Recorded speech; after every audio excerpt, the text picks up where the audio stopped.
ay magiging Sakaki!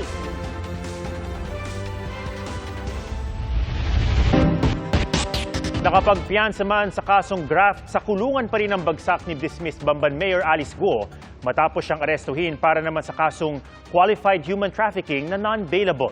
Pero balak ng kanyang abogado maghain ng petisyon para makapagpiyansa pa rin ang kanyang kliyente. Mula sa Pasig, saksi live si Katrina Son. Katrina?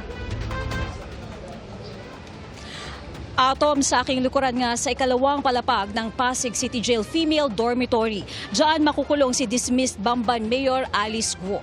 Nakahanda na rin lahat ngayon dito sa kanyang pagdating. Sa Pasig City Jail Female Dormitory, ikukulong si dismissed Bamban Mayor Alice Guo. Dito, iniutos ng Pasig RTC Branch 167 na i-detain si Guo habang nililitis ang kanyang kasong qualified human trafficking dahil sa pagkakaugnay niya sa pugo sa Bamban. Non-bailable ang kaso niya at ng 14 pang akusado.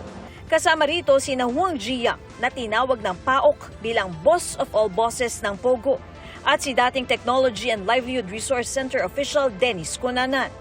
Inaasahang darating si Guo sa Pasig City Jail mula sa PNP Custodial Center sa Camp Crame. Sa Crame siya unang idinitain alinsunod sa utos ng korte sa Capas Tarlac para sa kasong graft. Kaugnay yan sa pag-issue niya ng business permit sa Pogo sa Bamban kahit expired na ang lisensya at kulang sa requirements. Ang graft case na yan, inilipat na sa Valenzuela City RTC Branch 282 kung saan dinala si Guo kanina. Bantay sarado, naka-Kevlar helmet at naka-vest pa. Ngayon dapat ang arraignment para sa dalawang kaso ng graft. Pero di natuloy dahil sa nakabinbin na motion to quash information ng depensa. Kaya may hanggang Miyerkules ang magkabilang panig na magsumite ng posisyon tungkol sa motion. Ang gusto sana ni Judge Amigo Amano sa Valenzuela City Jail makomit si Guo. Sa kabila yan ng hiniling ng abogado ni Guo na si Attorney Stephen David na manatili ang kliyente sa PNP Custodial Center kung saan tiyak ang proteksyon ni Guo. Pero tutol dito ang prosekusyon sa pangunguna ng ombudsman na kinatigan ng korte. Nang sabihin ng depensa na magpipiyansa si Guo, nagmosyon ang prosekusyon na dapat quadruple ang bail nito. Matapos ipakita ang kakayahang umalis ng bansa kaya nahuli sa Indonesia. Sa huli, nagdesisyon ng korte na triplahin ang piyansa. Kaya mula 180,000 pesos, naging 540,000 pesos ito. Dahil sa piyansa, hindi na itinuloy ang naunang planong desisyonan ng hiling ng Kamara na mapasa kanila ang custody kay Guo matapos makontempt sa Pogo investigation ng Quadcom. Pero matapos siyang makapagpiyansa para sa kasong graft, inaresto naman si Guo sa bisa ng arrest warrant mula sa Pasig RTC para sa kasong qualified human trafficking. Well, actually, tanggap na niya yung situation. Nag-sync na sa kanya yung mga pangyayari na yan. So, sabi nga, you just have to leave it to the Lord. Magpa-file po kayo ng petition to post bail doon sa qualified human trafficking. Petition for bail. Opo. Nasa 4th floor ng female dorm ng Pasig City Jail ang magiging selda ni Guo. Siyam lang dapat ang PDL dito, pero mahigit 4 na po ang nakakulong. Kabilang sa mga narito ang 3 babaeng kapwa-akusado ni Pastor Apollo Kibuloy. Pagtitiyak ng BJMP, walang VIP treatment kay Guo. Medyo mahirap po siguro yung adjustment dito. Sa ngayon po, yung nakita po nilang bakante is yung nasa pangatlong palapag ng bed banks. Yun na lang po ang bakante. Yung mga dating pinaglalagyan ng gamit.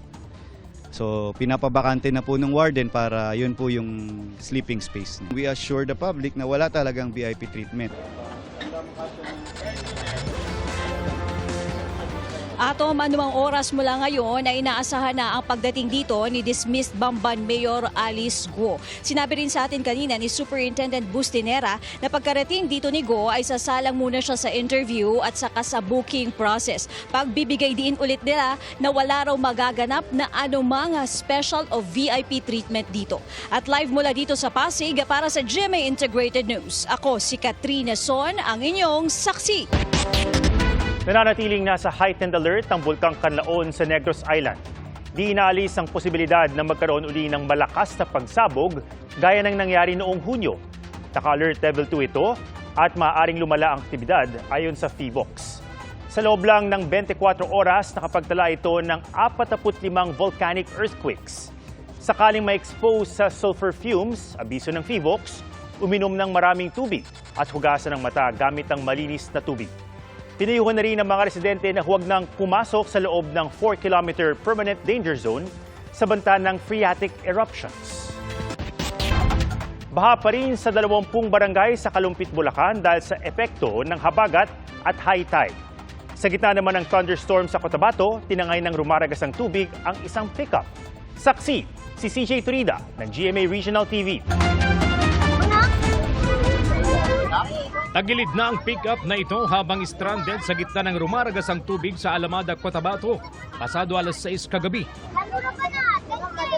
Biglang tumirik ang pick-up habang dumadaan sa spillway. At dahil tuloy-tuloy ang malakas na ulan, tumaas pa lalo ang tubig at inanod ang sasakyan. Rumisponde naman ang MDRRMO at BFP at hinila ang sasakyan. Nailigtas naman ang 3 sakay. Sa San Fabian, Pangasinan, class shifting ang ipinatutupad sa Longos Elementary School na halos 3 linggo ng lubog sa baha. Nangingitim na ang tubig mula sa covered court hanggang sa harapang bahagi ng bakuran at mataas pa rin ang tubig sa ilang silid-aralan. Bunsod ito ng pag-ulan simula pa noong manalasa ang bagyong Enteng na sinundan ng habagat at ng katatapos na bagyong Hener. Nagsusubside man but every time na may ulan, tatas ulit. Sana 1 week na walang ulan, saka may magsusubside siya din. Makikipag-ugnayan ang pamunuan ng paaralan sa lokal na pamahalaan para matulungan sila sa pagtatambak ng lupa kahit sa daanan lang papunta sa mga silid-aralan. Sa Kalumpit, Bulacan, 20 barangay ang lubog pa rin sa baha dahil sa epekto ng habagat at high tide. Hanggang 7 talampakan ang pinakamataas na baha sa barangay Maysulaw. Sa barangay Bulusan, problema pa ang mga sira-sirang kalsada sa ilang lugar. Lubog din sa tubig ang Calizon Elementary School. Yun na, hirap. Dalawang lugar na lubak-lubak na yan. Dalawang linggo na ito. Para sa GMA Integrated News, ako si CJ Turida ng GMA Regional TV, ang inyong saksi.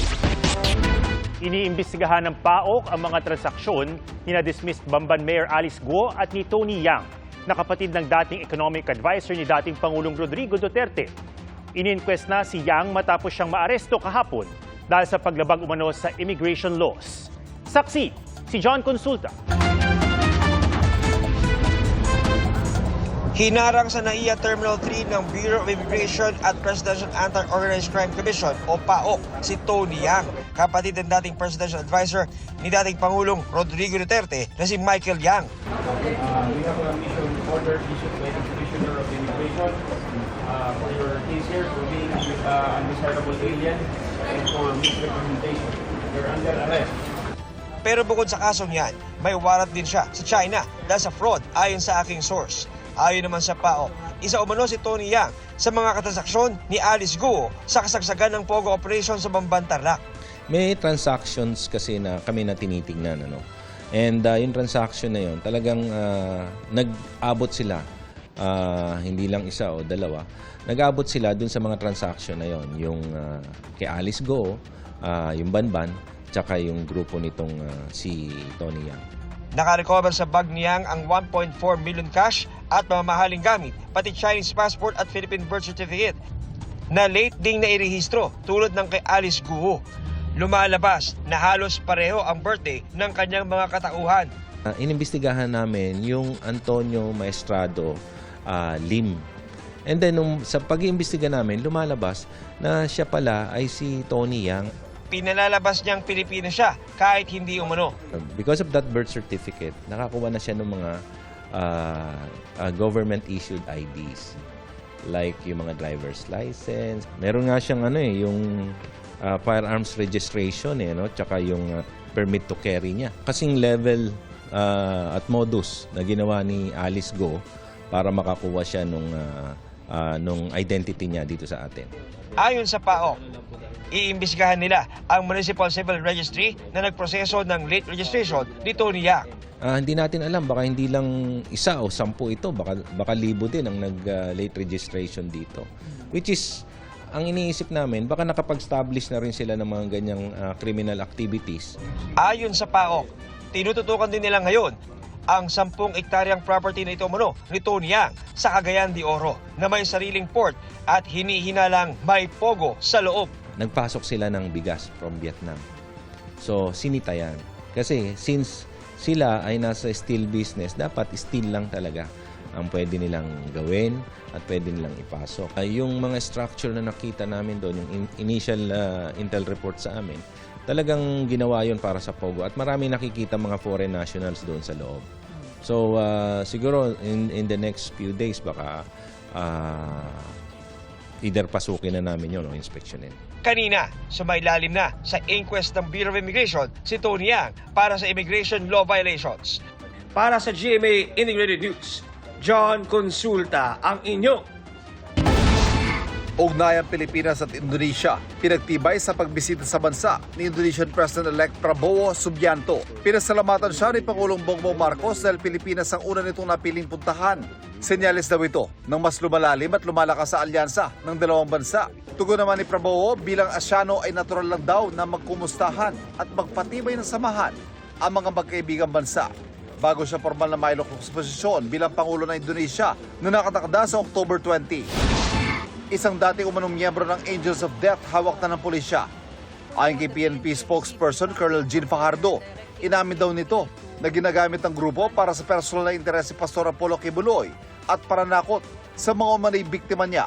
Nagbagit din daw siya ng mga kasapi rin ng Angels of Death na handang makipagtulungan sa PNP. Sabi naman ng pulisya, bine-verify nila kung taga Kingdom of Jesus Christ nga ang individual at ipinaubaya raw nila sa korte na magpasya sa mga sinabi nito. Sagot naman ni Attorney Israelito Torion, abogado ni Kibuloy, hindi totoo ang Angels of Death. Meron lang daw Angel Warriors na nagdarasal para sa pastor. International Design Conference idinao sa Taguig sa pangunguna ng DTI Design Center of the Philippines. Layo ng conference sa hasain ng mga designer, negosyo at pamahalaan sa papel ng design para resolbahin na iba't ibang hamon at suliranin sa lipunan at mapabuti ang buhay ng publiko. Nagbahagi ng mga kaalaman ng ilang renowned design expert at thought leader sa 4 na session ng conference, gaya ng session tungkol sa paggamit ng gross national well-being, kung saan nagsilbing panelist ang CEO at founder ng Menarco Development Corporation na si Carmen Jimenez Ong. Para sa GMA Integrated News, Ivan Mayrina ang inyong saksi. Mga kapuso, isang bagong bagyo ang nabuo sa loob ng Philippine Area of Responsibility. Sa latest bulletin ng Pag-asa, signal number 1 na sa Batanes. Mababa ang tsansa ng bagyong Igme na mag-landfall sa Pilipinas at inaasahang lalabas din ng PAR sa linggo. Pero dahil palalakasin nito ang habagat, uulanin ng ilang bahagi ng bansa ngayong weekend. Base sa datos ng Metro Weather, may tsansa ng ulan bukas sa Ilocos Provinces, Cagayan Valley, Cordillera, Zambales, Bataan, Mindoro Provinces, Calabarzon at Bicol Region. Posible rin yan sa malaking bahagi ng Visayas kung saan may heavy to intense rains. Halos ganyan din ang sitwasyon, panahon, pagsapit ng linggo. Ang Mindanao naman posible ring ulanin sa weekend lalo bandang hapon. Sa Metro Manila, posible rin ang ulan bukas at sa linggo, kaya huwag kalimutan magdala ng payong kung may lakad. Bumisita si Vice President Sara Duterte sa bahay ni dating Vice President Leni Robredo.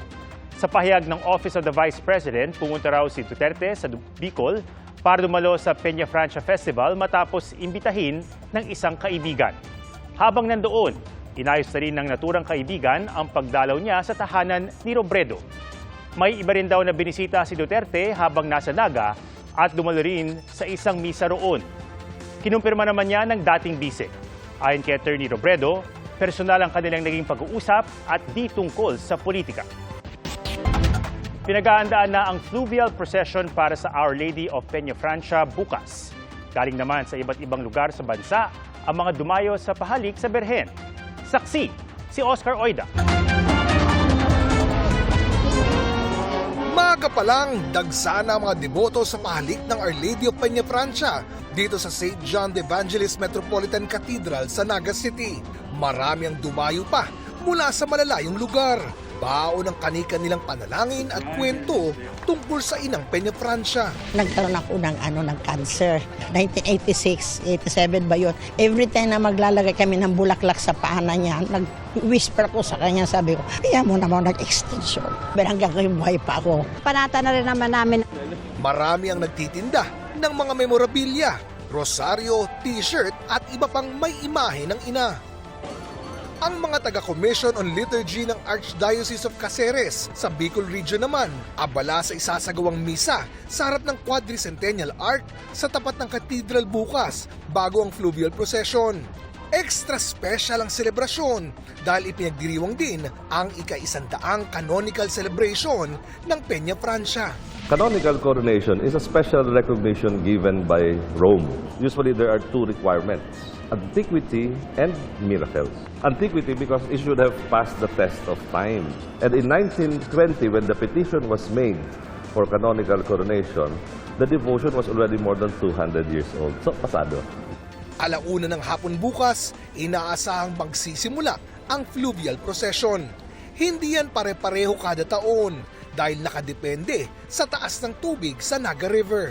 Pag masyadong mataas yung tubig, na high tide at the peak, yung peak ng high tide, hindi kami makakadaan sa ilalim ng tulay ng Colgante and Panganiban. Pag low tide naman, masyadong mababaw ang tubig, sasayad yung pagoda. Hindi yan naabante. So talagang we observe the tide na in between. Mula sa katedral, isasakay ng pagoda ang inang Peña Francia para baybayin ang Naga River pabalik ng Basilica Wharf o landingan. Sa mga magtatangka namang tumalon sa ilog habang prosesyon, sa paniwalang nagiging blessed ang ilog pag dinadaanan ng inang Peña Francia, may ibang panawagan ang simbahan.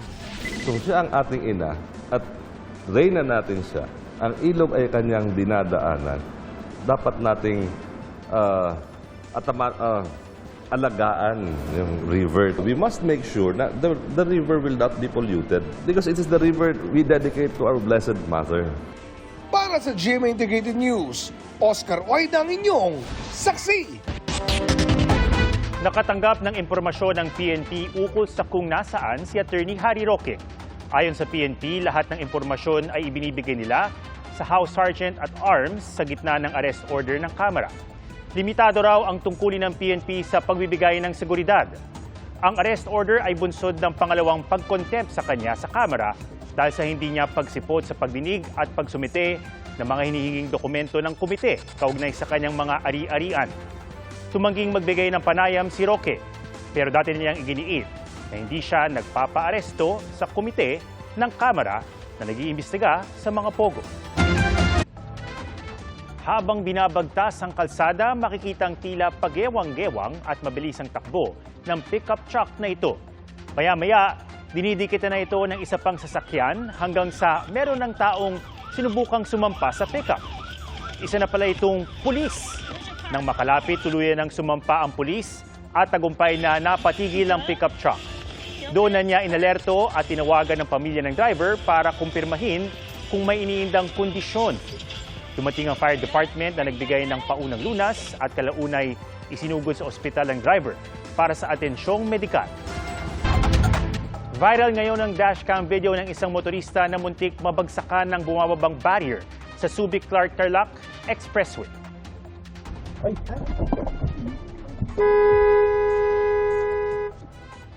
Bumaba ang barrier sa toll gate sa Concepcion Toll Plaza kahit paabante na ang kotse ni Alorenz Pascual dahil naka-green siya. Agad naman siyang nakapreno at hindi direktang tumama sa harang sa hood ng kotse. Sa kanyang social media post, inireklamo rin ni Pascual na wala raw nag-asikaso sa kanya at nagtatawanan pa raw ang kausap niyang mga tauhan sa SCTEX. Humingi ng dispensa ang pamunuan ng expressway. Hindi naman daw palyado ang control gate pero pinilitan na rin ang mga ito bilang pag-iingat. Sabi naman sa GMA Regional TV ng Toll Regulatory Board, dapat iyakin ng mga toll operator na maayos ang kanilang equipment at sistema para sa kaligtasan ng mga motorista.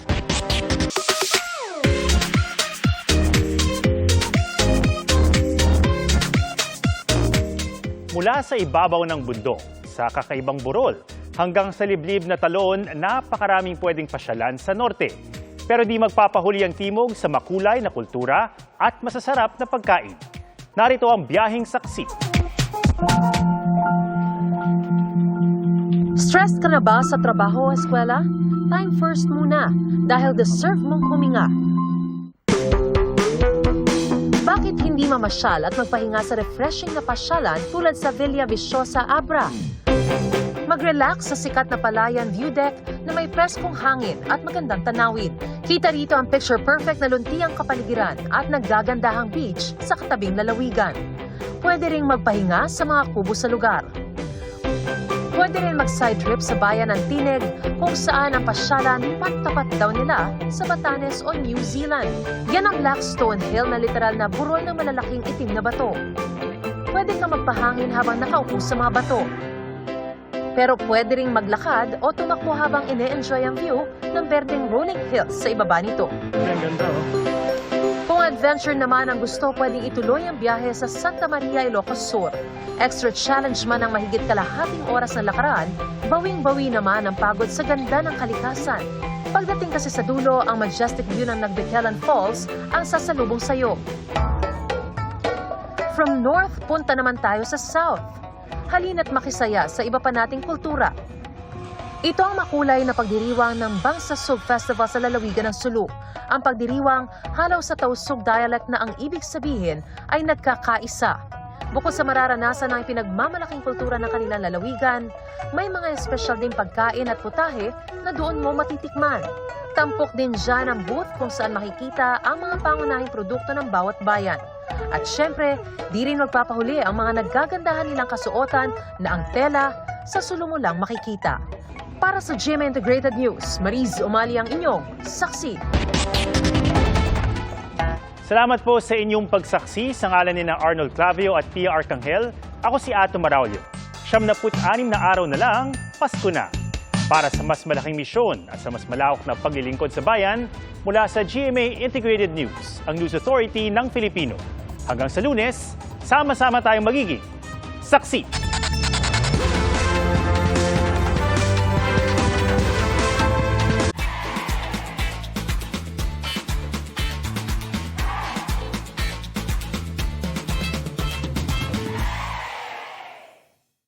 Mga kapuso, sama-sama tayong maging saksi.